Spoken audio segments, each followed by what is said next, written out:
Crafted for victory, doomed to fail. The strategy and collapse of Custer's campaign in the summer of 1876, George Armstrong Custer led the 7th Cavalry into what he envisioned as a defining triumph over Native American forces. Instead, the Battle of Little Bighorn emerged as one of the most infamous defeats in U.S. military history. While the narrative often highlights Custer's audacity and eventual downfall, the underlying story reveals a sequence of strategic decisions, unforeseen resistance, and miscommunication that sealed the battle's fate. What appeared to be a meticulously crafted plan unraveled as the forces splintered, the distance grew, and the crushing reality of their isolation became apparent. The events of that day transcend the loss of a single leader's command, offering a profound lesson in how strategy, timing, and flawed judgment can dictate the course of an entire campaign. Part 1. Custer's initial confidence and the divided command at the outset of the Battle of Little Bighorn. Custer exuded unwavering confidence. He believed his plan to divide his forces into multiple battalions would secure a resounding victory. This decision, bold and calculated, would soon reveal critical vulnerabilities as the battle progressed. On the morning of June 25, 1876, George Armstrong Custer surveyed the rolling Montana plains with an unshakable belief in his strategy. Having fought alongside distinguished leaders and achieved celebrated victories, Custer's reputation loomed larger than life. As he prepared the 7th Cavalry for what he believed to be a decisive blow against the largest coalition of Native American warriors ever encountered by the U.S. Army, his decision to split his forces was not born of arrogance, but deliberate military reasoning. Custer had successfully employed similar tactics in the past. His decision to divide his command was rooted in principles used by esteemed generals like Robert E. Lee, who relied on such strategies to outmaneuver numerically superior forces. By splitting his regiment, Custer aimed to achieve greater flexibility and overwhelm the enemy with coordinated strikes from multiple directions. His confidence stemmed from prior successes where surprise attacks had forced his adversaries to retreat in disarray. Custer's orders to his commanders reflected this confidence. Maintain supporting distances and converge at the opportune moment to deliver a crushing blow. Major Marcus Reno was tasked with advancing from the south to pin down the enemy, while Custer's own battalion would strike from the north, cutting off any retreat. Captain Frederick Benteen was sent on a reconnaissance mission to secure the flanks and rear. Despite personal reservations among his officers, Custer trusted their capabilities and believed his plan was foolproof. The illusion of control Reno's role was pivotal. His task was to engage the enemy directly, tying them down long enough for Custer to flank and trap them. However, as Reno advanced, he was confronted with a shocking reality. The valley before him was filled with thousands of warriors, unified and prepared for battle. These were not enemies preparing to scatter, as Custer had assumed. They were ready to fight. Caught off guard by the sheer numbers, Reno's men formed a skirmish line and pressed forward cautiously, expecting reinforcements from Custer. Yet, as the battle intensified, Reno's confidence began to waver. His forces were outnumbered and on the brink of collapse. Meanwhile, Custer, unaware of Reno's predicament, continued his northward advance. From his vantage point, he interpreted the unfolding battle as a sign that his plan was working. He believed Reno was effectively engaging the enemy, buying him the time needed to execute a decisive flanking maneuver. To Custer, every moment of delay only strengthened the inevitability of victory. Dust plumes to the north, interpreted by Custer as signs of a fleeing enemy, reinforced his urgency. Believing the Native American forces were scattering, he pressed forward, confident in his assessment. However, these plumes were not the retreating warriors he imagined. They were the movements of vast forces consolidating for battle, a grave miscalculation that would prove catastrophic. The crumbling plan as Reno's battalion struggled against overwhelming odds. Custer continued to pursue his vision of a swift victory. His reliance on supporting distance among battalions, a critical component of his strategy, was gradually falling apart. The gap between his forces widened, leaving his men increasingly isolated. Benteen, dispatched on his reconnaissance mission, was nowhere near the main force, and Reno's battalion was being driven to the brink of defeat. Oblivious to the growing chaos, Custer's confidence remained unshaken. His mind was consumed with thoughts of glory, securing his place in history as the commander who subdued the largest hostile force ever assembled. But the cracks in his plan were already too deep to ignore. The battalions were no longer in a position to support one another, and the enemy's strength had been gravely underestimated. As Custer moved ever closer to what he believed would be the decisive point of engagement, his assumptions unraveled with devastating speed. His forces, spread too thin and out of reach, were ill-prepared to withstand the unified resistance they faced. In the end, the Battle of Little Bighorn was not just the story of one man's overconfidence or tactical errors. It was a stark reminder of how the interplay of strategy, timing, and misjudgment can reshape the course of history, turning calculated risks into catastrophic losses. A familiar tactic, a fatal outcome. It was a strategy that had proven effective in the past, and Custer had every reason to trust it would succeed again. Yet, as moments slipped away, the cracks in his plan began to surface. While Custer's battalion pushed further north, Reno's forces were buckling under the onslaught of a far larger and more unified enemy than anticipated. From his elevated vantage point, Custer could not witness the devastating collapse of Reno's position under the enemy's ferocious counterattack. What was meant to be a holding maneuver to pin down the opposition quickly deteriorated, and with Reno's lines disintegrating, the critical pillar of mutual support crumbled. Despite these unfolding events, Custer's confidence remained steadfast. Observing Native American warriors retreating in the distance, he interpreted the scene as validation of his strategy. They were scattering, just as he had predicted. What Custer failed to grasp was the truth behind those movements. The warriors were not fleeing in disarray, but regrouping and strategically encircling his increasingly isolated forces. The absence of effective communication between Custer's battalions further compounded the situation. Unaware of Reno's retreat or Benteen's delayed progress, Custer operated under the assumption that his divided units were still working in harmony. He believed Reno was holding the enemy in place, Benteen was advancing with reinforcements, and his battalion was poised to deliver the final blow. But with every passing moment, the battlefield reality slipped further from his control. Custer's unwavering confidence blinded him to the tightening noose of fate and miscalculation encircling his regiment. The collapse of communication and coordination, a critical failure in communication, began to unravel Custer's plan entirely. As the gaps between his battalions widened, Reno's retreat and Benteen's delayed arrival destroyed any possibility of mutual support. Moving deeper into the ridges along the Little Bighorn River, Custer's strategy began to falter. What had started as a calculated, multi-pronged attack now revealed its fatal flaw. The separation of forces left them vulnerable and disconnected. Reno's initial mission was clear: to engage the enemy, prevent their escape, and hold them long enough for Custer to encircle the village from the north. Meanwhile, Benteen's task was to secure the left flank, protect the rear, and ensure the pack train with critical ammunition remained safe. The entire plan relied on seamless communication and precise timing, a tall order on a chaotic battlefield where dust, noise, and rugged terrain compounded confusion.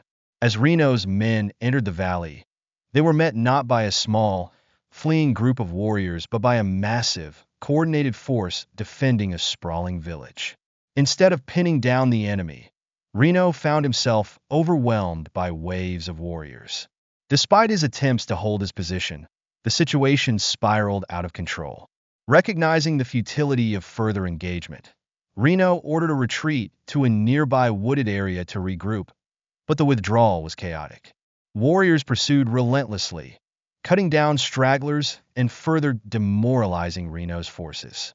This retreat marked the first significant rupture in Custer's strategy. What was intended as a coordinated assault had devolved into a fragmented effort, with Reno's battalion reduced to a defensive stand. Yet Custer, unaware of the unfolding disaster, pressed on. From his perspective, Reno was still engaging the enemy, and his own advance toward the northern flank remained on track. Benteen's delayed reinforcement Captain Benteen, tasked with scouting the left flank, had been operating under vague orders. After completing his reconnaissance and finding no immediate threats, he began returning toward the main force at a deliberate pace, ensuring the safety of the pack train. Along the way, he received an urgent, hastily written message from Custer. "Come on, big village, quick, bring packs." However, the cryptic nature of the note gave Benteen no indication of the dire circumstances unfolding. By the time Benteen began his return, Reno's battalion had already retreated, and Custer's forces were advancing into increasingly precarious territory. The lack of clear communication meant that Benteen remained unaware of the urgency, and Custer had no way of knowing how far behind Benteen's reinforcements truly were.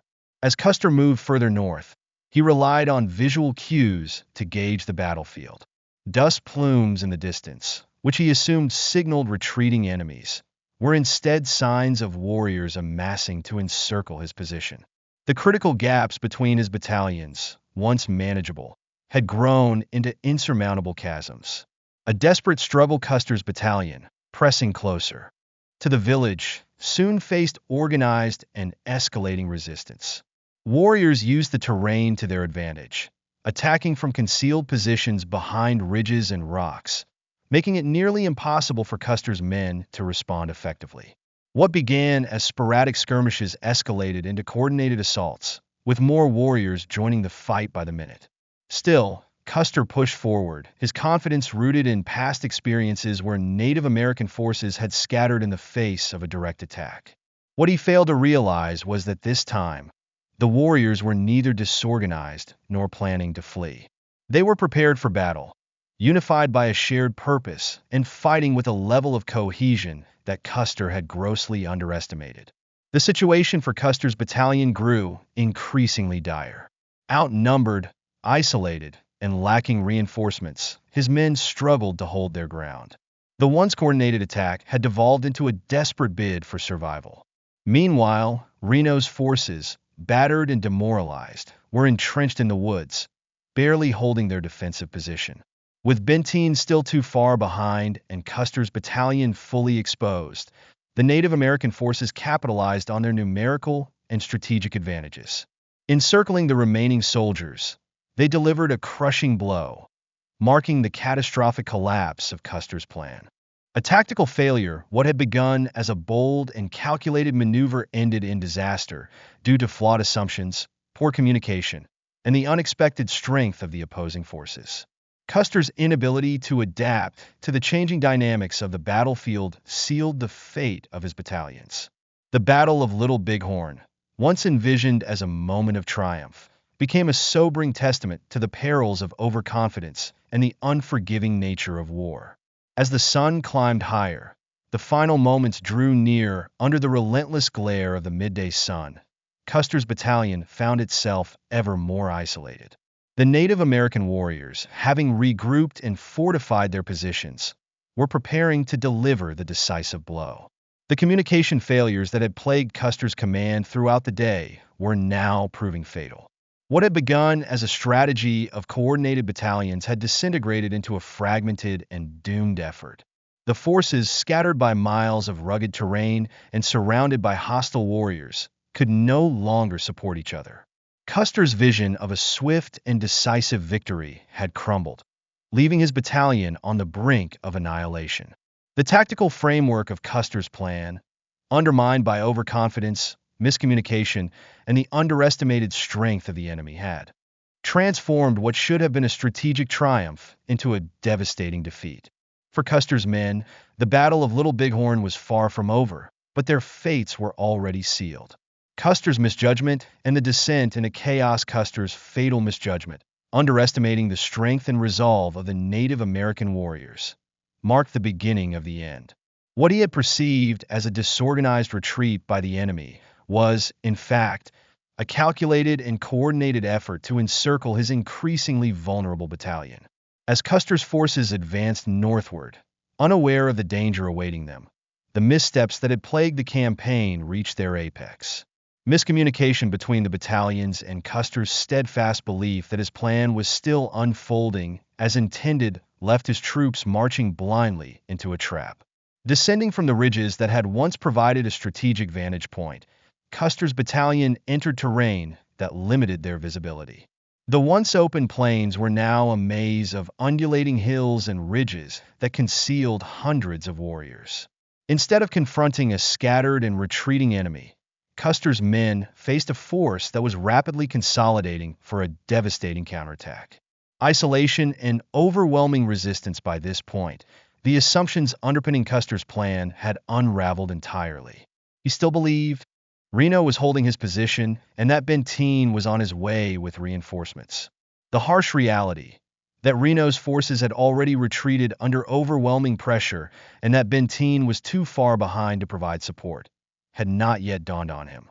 The Native American forces, underestimated from the outset, had now seized control of the battlefield. The warriors, led by formidable leaders like Crazy Horse and Gall, capitalized on their superior knowledge of the terrain, using ridges and rocks to mask their movements. Sporadic skirmishes turned into sustained assaults as the warriors pressed closer, harassing Custer's men from all directions. Initially maintaining their discipline, Custer's soldiers returned fire.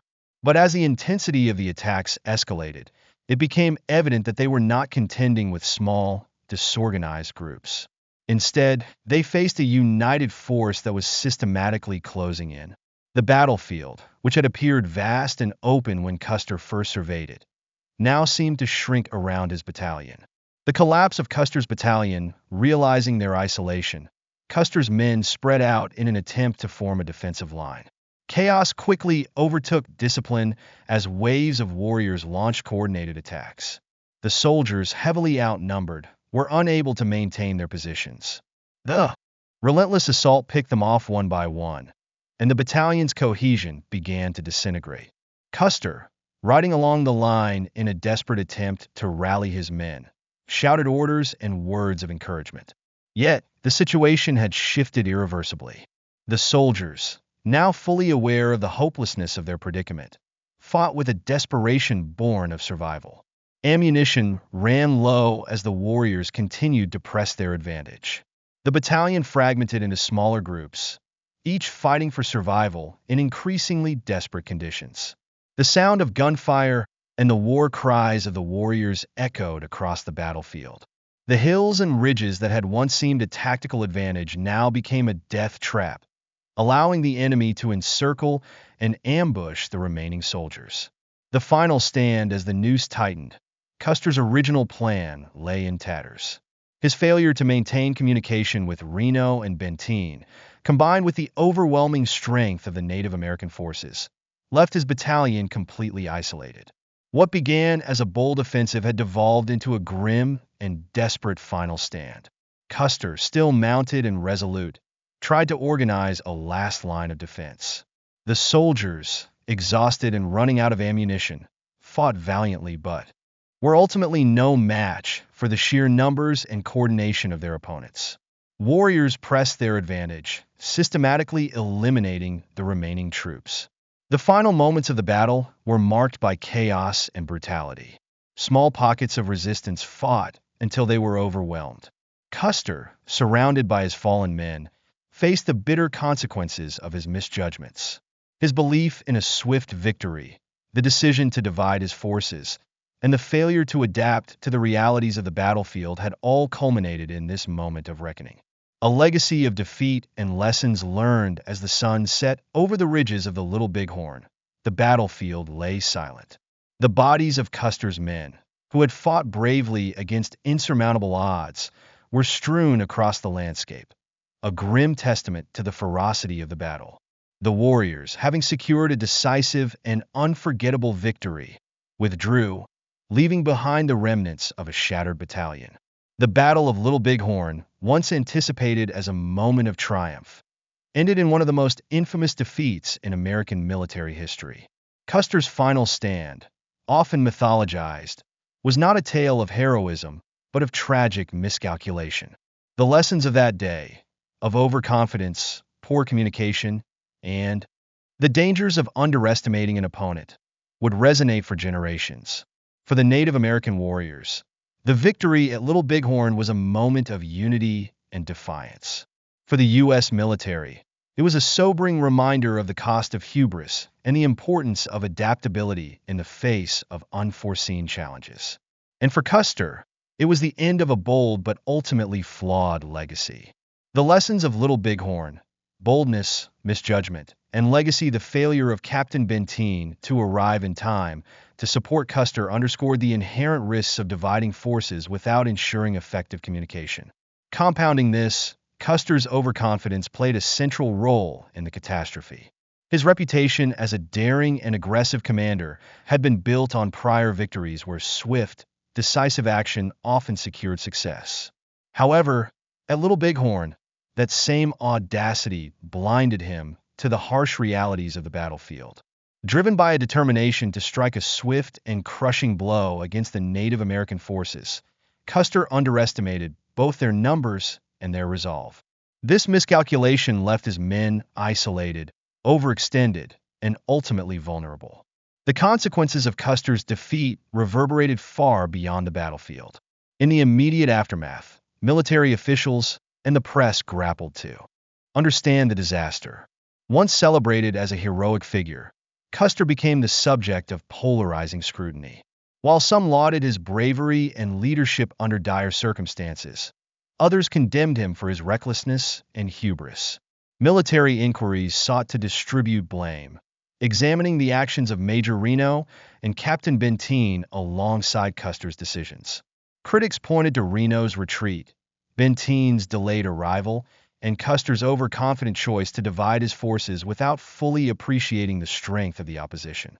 For the Native American tribes, the victory at Little Bighorn was a rare and significant triumph.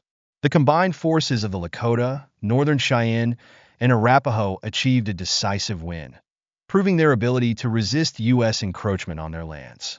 The battle temporarily halted the advance of the U.S. Army into the Great Plains, serving as a symbol of resistance and unity. Yet this victory was fleeting. In the months and years that followed, the U.S. military intensified its efforts to suppress Native American resistance, leading to relentless campaigns and forced relocations that eroded tribal autonomy and sovereignty. Myth and memory. The shaping of a legacy. The legacy of the Battle of Little Bighorn has been shaped by both historical analysis and cultural mythology. In the years following the battle, Custer's last stand was romanticized in art, literature, and film, often portraying him as a valiant hero who fought courageously to the end. These narratives glossed over the tactical blunders and miscalculations, focusing instead on the bravery of Custer and his men. The phrase itself became synonymous with defiant, albeit doomed, resistance, solidifying Custer's place in American folklore. However, historical accounts have painted a more nuanced picture. Rather than a simple tale of heroism or failure, Little Bighorn is now viewed as a case study in the complexities of leadership and the perils of overconfidence. Custer's decision to divide his forces, though grounded in military principles, proved disastrous without reliable communication or awareness of the enemy's capabilities. His failure to adapt to the evolving dynamics of the battlefield and his underestimation of the Native American warriors turned what might have been a strategic victory into a catastrophic defeat. The battle also illuminated the broader challenges faced by the U.S. Army during its campaigns against Native American tribes. The difficulty of maintaining supply lines, coordinating forces across vast and rugged terrain, and accurately assessing the strength of Native American resistance made these campaigns inherently perilous. Little Bighorn exposed the shortcomings in intelligence, communication, and logistical planning that plagued the military's operations in the West. A clash of cultures and the enduring symbolism, Little Bighorn remains a powerful symbol of the broader struggle between the U.S. government and Native American tribes. For Native Americans, it represents a poignant moment of resistance and defiance, a testament to their resolve in protecting their lands and way of life. For the U.S. military, it stands as a cautionary tale of the dangers of underestimating an opponent and the critical importance of coordination and foresight in battle. Today, the site of the Battle of Little Bighorn is preserved as a national monument, serving as a place of reflection. It honors both the soldiers who fought and died there and the Native American warriors who defended their homeland. The monument encapsulates the bravery and tragedy of the battle, reminding visitors of the profound costs of misjudgment and conflict. Reflections on Custer's legacy. Ultimately, the Battle of Little Bighorn was more than a defeat for Custer. It was a reflection of the broader forces at play in the American West. His misjudgments, emblematic of the overconfidence and miscommunication that defined the U.S. Army's campaigns, were compounded by his inability to respect the strength and unity of his adversaries. While romanticized accounts of Custer's last stand have immortalized his final moments as heroic, modern historical analysis offers a more sobering perspective. Custer's belief in the inevitability of victory, his dismissal of warning signs, and his failure to adapt to the realities of the battlefield all contributed to his downfall. The Native American victory at Little Bighorn, while significant, could not halt the tide of U.S. expansion. The years that followed brought further hardship and loss for the tribes, as relentless military campaigns forced them onto reservations and dismantled their way of life. In the end, Little Bighorn stands as a tragic reminder of the costs of arrogance, the consequences of poor communication, and the resilience of those who fight to defend their homes. It serves as both a cautionary tale and a testament to the complexities of leadership, conflict, and the enduring clash of cultures in American history.